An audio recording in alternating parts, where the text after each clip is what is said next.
რა მოხდება თუ ყველაფერი რაც ადამიანთა ისტორიაზე გითხრეს, ტყუილი იყო. 10 წლეულების განმავლობაში გროვნებოდნენ, რომ ცივილიზაცია მხოლოდ 5000 წლის წინ დაიწყო, რომ ეგვიპტის დიდი პირამიდები კაცობრიობის უმაღლესი მიღწევაა. მაგრამ რა მოხდება თუ სიმართლე ბევრად უფრო შოკის მომგვრელია? რა მოხდება თუ კიდევ უფრო დიდი პირამიდები საერთოდ არ არის ეგვიპტეში? მე ვარ ჯოში და ამ ეპიზოდში The Infographic Show-დან ვარკვევთ რატომ არ მალავს ეგვიპტემ მსოფლიოს უდიდეს პირამიდას. ევროპა მალავს. იღვიძებ, როცა მზე ამოდის ბოსნია და ჰერცეგოვინაზე. შენ ხარ გლეხი ვისოკოს გარეუბანში, სადაც ფოიენიცისა და ბასნას მდინარეები ერთიანდება, არაშორს დედაქალაქ სარაევოდან. ცხოვრება მარტივია, მაგრამ შენ დიდ სიამაყეს გძნობ შენი სამშობლოთი. ვისოკო ახლა აყვავებული ქალაქია, მაგრამ მის ახლოს მდებარეობს ძველი ვისოკის ქალაქი, შუა საუკუნეების სოფელი, რომელსაც მე-14 საუკუნის ციხე დარბაზი ამშვენებს. ტურისტები ნანგრევების სანახავად მოდიან, მაგრამ ისინი ყოველთვის ხიბლავდნენ. ეს არის დროის ფანჯარა, როცა ეს სოფელი ამაყის სამეფო თავშესაფარი იყო, მაგრამ ეს ერთადერთი რამ არ არის, რაც ხალხს აინტერესებს. ვისოკი გარშემორტყმულია ბორცვებით, რომელთაგან თითოეული 100 ფუტით მაღლდება ცაში. ვისოკიკა ბორცვი 720 ფუტით გამოირჩევა, რაც ველის ერთ-ერთი ყველაზე გამორჩეული ღირსშესანიშნაობაა. ახლოს პატარა ბორცვები, როგორიცაა პლეშევიცა, 350 ფუტზე მეტს აღწევს. ეს ბორცვები მხოლოდ მაღალი კი არ არის, არამედ უცნაურად ერთგვაროვანია. ადგილობრივები ამბობენ, რომ ისინი უფრო პირამიდებს გვანან, ვიდრე ბუნებრივ ბორცვებს. შეუძლებელი არაბელია, არა? თუ ისინი მართლაც პირამიდები არიან, მაშინ ისინი მსოფლიოში ყველაზე დიდი იქნებოდა. გიზის დიდი პირამიდა 500 ფუტზე ნაკლებია, რაც ვისოკიკაზე 200 ფუტზე მეტით ნაკლებია. ხალხი 10 წლეულებია ვარაუდობს, მაგრამ ჯერ არავის დაუდასტურებია არაფერი. შენ აპირებ ეს შეცვალო. გადაწყვეტ, რომ მომდევნო თვე ფერმერობას ჩამოშორდე. მეგობარი თახდება, რომ შენს მიწას მიხედავს, სანამ შენ ბორცვებისკენ წახვალ. ეს მთები ან პირამიდები დაფარულია სქელი მცენარეულობით. ტყეები ადის მათ ფერდობებზე, ტოტები და ფესვები ერთმანეთშია გადახლართული. ვინც არ უნდა შეისწავლოს, ისინი გაუჭირდება რაიმე უჩვეულოს დანახვა. შორიდან ისინი სრულიად ბუნებრივად გამოიყურება, მაგრამ იქნებ სწორედ ეს არის მთავარი. შენ გაიზარდე სიმიროს მანაგიჩის ნაშრომების კითხვით, ბოსნიელი ბიზნესმენის, ავტორისა და არქეოლოგიის ენთუზიასტის. როცა მის ნაშრომებს ეცნობი, ჯადოსნურ წარსულში გადაინაცვლე. ბოსნია იყო ცივილიზაციის აკვანი, რომელიც აშენებდა მასიურ ნაგებობებს, როგორც მსოფლიო მანამდე არასდროს უნახავს. ეხლა ეს ისტორია 1000 წლეულების ბუნებრივი ზრდის ქვეშაა დაფარული და აღმოჩენას ელოდება. ბევრმა სცადა, მაგრამ ყველა ხელცარიელი დაბრუნდა. შენ განსხვავებული ხარ. ტერიტორია უსაფრთხოა შესასწავლად, მაგრამ გჭირდებათ სიფრთხილე და გამძლეობა, რომ მთებზე ახვიდეთ და საფუძვლიანად გამოიკვლიოთ ყველაფერი. როდესაც მძიმე მარაგებით, სამთო ავჭურვილობით, საკვებითა და წყლით გამოდიხართ გზაზე, თქვენ სოფელში მხიარულად გეგებებიან. მათგან ბევრი ოსმანაგიჩის მკითხველია. ზოგს თქვენზე კიდევ უფრო თამამი თეორიები აქვს. ნუ თუ ამ პირამიდებში შეიძლება იყოს უძველესი ტექნოლოგია, რომელსაც შეუძლია დედამიწის ენერგიების გამოყენება. შეიძლება ისინი უცხო პლანეტელებმა ააშენეს. ამის გასაგებად მხოლოდ ერთი გზა არსებობს. დედა, გაფრთხილებთ, ფრთხილად იყავით. მას აწუხებს, სად შეიძლება მიგიყვანოთ იმ ბორცვებმა. მამა თავს აქნევს და სულელს გეძახით, მაგრამ მათი სიტყვები საკმარისი არ არის, რომ შეგაჩეროთ. პირამიდები გელოდებათ. თქვენ ერთადერთი არ ხართ, ვინც ვისოკიკაზე ადის. ბილიკები მთის მწვერვალამდე მიდის და უმეტეს დღეებში აქ ხალხია, ოჯახები სეირნობენ, ტურისტები კამერებით დადიან. ეს რეგიონში ერთ-ერთ ყველაზე მარტივ მთის ბილიკად ითვლება. წლების განმავლობაში ეს ბილიკები არაერთხელ გაჩხრიკეს სავარაუდო პირამიდების კვალის საპოვნელად. მაგრამ ყოველ ჯერზე ხალხი ვერაფერს პოულობს. როცა ასლას იწყებ, გვერდით გვხვდებიან ჯგუფები, რომლებიც ხედით თქმებიან და ფოტოებს იღებენ.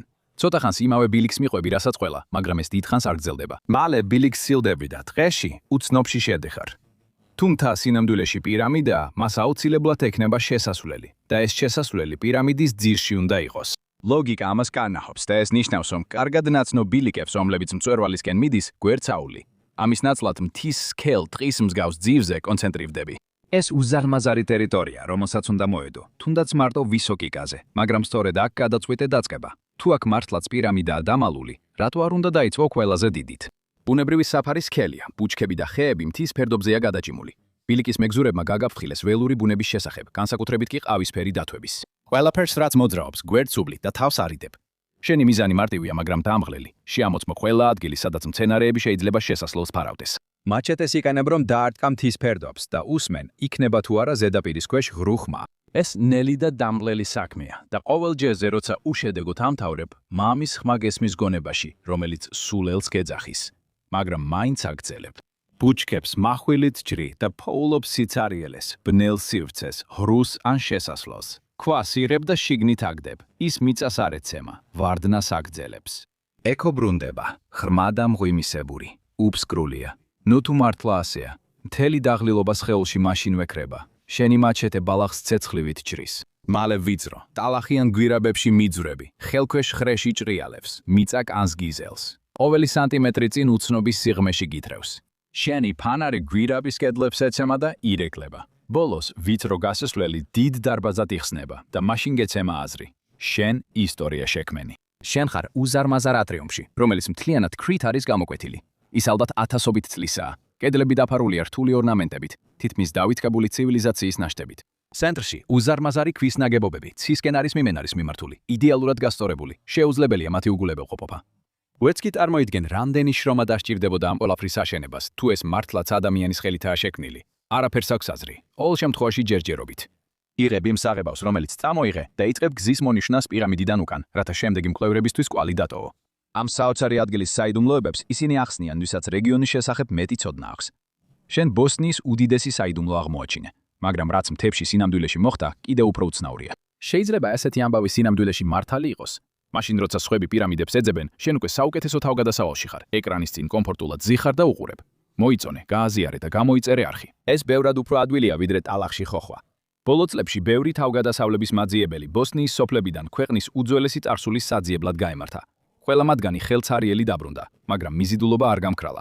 ბოსნიის საიდუმლო პირამიდებისადმი ინტერესი მხოლოდ გაიზარდა და მათი საიდუმლოებები კვლავ ხელუხლებელი რჩება.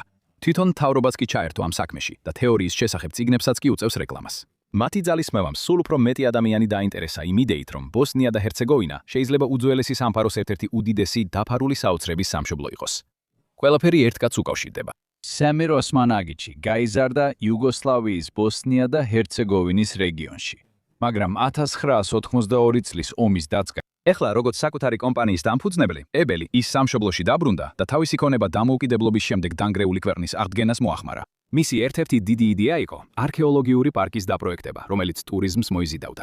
ოსმანაგიჩი პირამიდების დიდი გულშემატკივარი იყო და დაარსა ბოსნიის მზის პირამიდებისების ფონდი, რათა ხალხს ამ არქეოლოგიური სიმბოლოების შესახებ სცოდნოდა. მხოლოდ ერთი პრობლემა იყო. არავინ იყო დარწმუნებული, რომ ეს პირამიდები იყო. 2005 წელს ოსმანაგიჩმა პირველად მოინახულა ვისოკიკა და მის მახლობლად მდებარე ციხესიმაგრე. მთის სიმეტრიული პირამიდის მსგავსი ფორმა მისთვის საოცრად ნათელი იყო. მან მალე გამოაქვეყნა წიგნი, სადაც ამტკიცებდა, რომ გორა და მის გარშემო მდებარე ყველა პატარა გორაკი უძველესი პირამიდების ქსელის ნაწილი იყო, რომელიც ერთმანეთთან რთული გვირაბების სისტემით იყო დაკავშირებული. კრაპანა ჯერ კიდევ იუგოსლავიის დაშლისა და შემდგომი სასტიკი ომების ქაოსისგან გამოჯამრთელებას ცდილობდა. ამ მოულოდნელმა აღმოჩენამ მოსახლეობაში იმედი და აღტაცება გააჩინა და მეცნიერებიც მიხვდნენ მას. ადრეული სკეპტიკოსები სწრაფად მიუთითებდნენ, რომ ოსმანაგიჩს არ ჰქონდა არც სამეცნიერო და არც არქეოლოგიური გამოცდილება. იგი საუკეთესო შემთხვევაში მხოლოდ ძალიან თავდადებული ენთუზიასტი იყო. მათ ამტკიცებდნენ, რომ მისი კავშირი რუსეთის საბუნებისმეტყველო მეცნიერებათა აკადემიასთან ფულის სანაცვლოდ მიღებულ შეთანხმებაზე მეტი არ იყო. მაგრამ ეს არ შეუშლია ხელს მტკიცებებს სწრაფად გაეზარდათ პოპულარობა. ძველი პირამიდის მთების ქვეშ დამალვის შესაძლებლობა საკმარისი აღმოჩნდა, რომ ადგილობრივი გეოლოგების ჩართულიყვნენ. მათ სწრაფად დაიწყეს გრუნტის ბირთვის ნიმუშების აღება, რათა დაედგინათ, ნამდვილად გორა იყო ეს თუ რაღაც მეტი და შემდეგ მათ რაღაც აღმოაჩინეს. საიდუმლო, რომელიც არ გვება. ზედაპირზე გორის შემადგენლობა ჩვეულებრივი იყო. ის ძირითადად შედგებოდა დანალექი ქანისგან, ბუნებრივი თიხისა და ქვიშაქვისგან. მაგრამ ზოგიერთი გაბზარული ქვიშაქვის ფილა ეჭვს იწვევდა, რომ ისინი შეიძლება სამშენებლო მასალის ნაწილი ყოფილიყო. დიდი დრო არ გასულა, რომ სამეცნიერო საზოგადოება ამ ადგილს განიხილავდა და მათი უმეტესობა სწრაფადვე დაუპირისპირდა ოსმანაგიჩის მტკიცებებს. მისი თავდაპირველი თეორიიდან და წიგნიდან 1 წლის შემდეგ 21 მეცნიერმა და ისტორიკოსმა თეორია სავარაუდოდ თაღლითობად გამოაცხადა, მაგრამ ეს ვერაფრით აჩერებდა ამ მტკიცებებს. უმეტესობა გეოლოგების თქმით, ეს ბორცვები არის ის, რასაც ფლეტ აირონებს უწოდებენ. მიწის ფორმაციები, რომლებიც 1000 წლეულების განმავლობაში ბუნებრივმა ძალებმა ჩამოაყალიბა. მათი მკვეთრი დაქანებები და ბასრი კუთხეები ეროზიის მიმართ მდგრადს ხდის. ფლეტ აირონებს, როგორც წესი, ფართო საფუძველი და სამკუთხა ფორმა აქვთ, რაც მათ პირამიდების მსგავს იერს აძლევს. ისინი მთელ მსოფლიოში გვხვდება, ეთიოპიიდან კოლორადომდე, ხშირად ერთად თავმოყრილი, როგორც თვალსაჩინო მთის ქედები. ოსმანაგიჩის მსგავსად მორწმუნეებისთვის ბოსნიური ბორცვები განსხვავებულია. ისინი ამტკიცებენ, რომ ეს ბორცვები ცალკე დგას. ისინი ერთმანეთისგან განცალკევებულია, ცალ-ცალკე ამაღლებული და ისეთი ფორმები აქვთ, რომ თითქმის გთხოვენ პირამიდები უწოდო. და ზოგიერთს საკუთარი ინტერესი აქვს, რომ ეს დებატი გაგრძელდეს. ოსმანაგიჩი ამ მეცნიერებმა მკაცრად გააკრიტიკეს, რადგან მიაჩნიათ, რომ მას მხოლოდ ფინანსური სარგებლის მიღება და ამ ტერიტორიის პოპულარიზაცია აინტერესებს. და თუ ასეა, ის დიდად არ ცდილობს ამ ეჭვების გაქარწყლებას. მან გორებს სახელები გადაარქვა და ორ ყველაზე დიდს მზის პირამიდა და მთვარის პირამიდა უწოდა. სხვებს სიყვარულის, დედამიწის და დრაკონის სახელები დაარქვა. ბოსნიის მთავრობა ამ ყველაფერს სრულად უჭერს მხარს. ბოსნია და ჰერცეგოვინა დიდი გზა გაიარა 1990-იანი წლების სასტიკი ომების შემდეგ, მაგრამ ქვეყანა ჯერ კიდევ ბრძოლობს. ქვეყნის MSP სულ მოსახლეზე 2026 წლისთვის მხოლოდ $10,000 ოდნავ აჭარბებს, საერთაშორისო სავალუტო ფონდის მიხედვით. ეს მაჩვენებელი მას მსოფლიოში დაახლოებით 109 ადგილზე აყენებს და ევროპის ქვეყნებს შორის ქვედა ნაწილშია. ბალკანეთის ბევრი ქვეყანაც მსგავს მდგომარეობაშია და ახალი ტურისტული ატრაქციონი ძალიან მისასალმებელი იქნებოდა. შედეგად, მთავრობა რეგულარულად უწევს პოპულარიზაციას ოსმანაგიჩის ლეგენდებს, ხოლო სკოლის მოსწავლეებს ხშირად მიყავთ ექსკურსიებზე, რათა პირადად ნახონ პირამიდები. და ეს შეიძლება ახდენდეს გავლენას, მაგრამ არა იმ გავლენას, რომელსაც ოსმანაგიჩი ელოდა.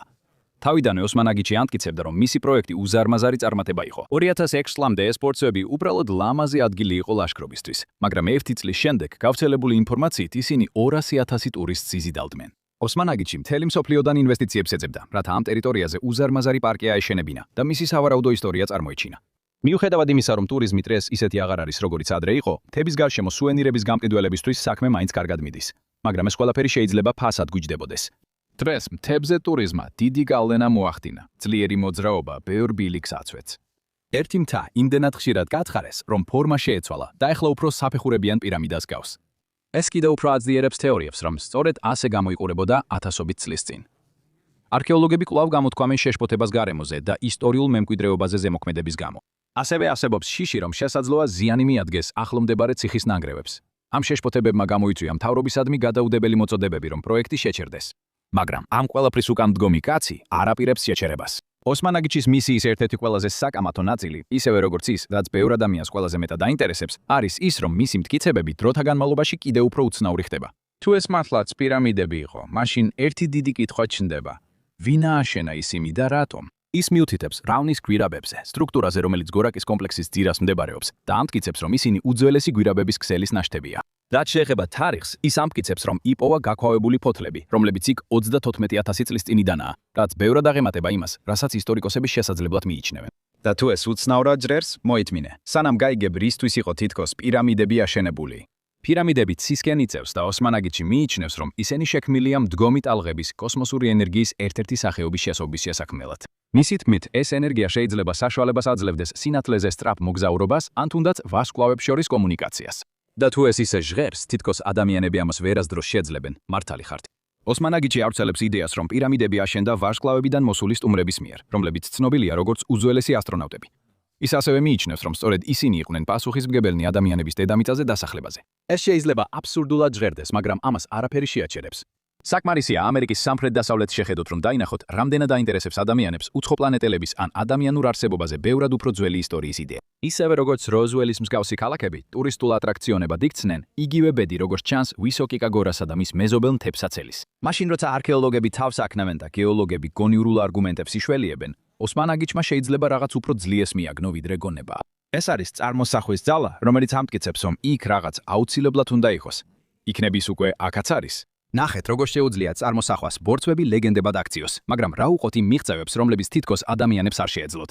ამის გასაგებად ნახეთ. შეუძლებელი იყო ადამიანებისთვის პირამიდების აშენება. ან დააწკაპუნეთ ამ ვიდეოზე.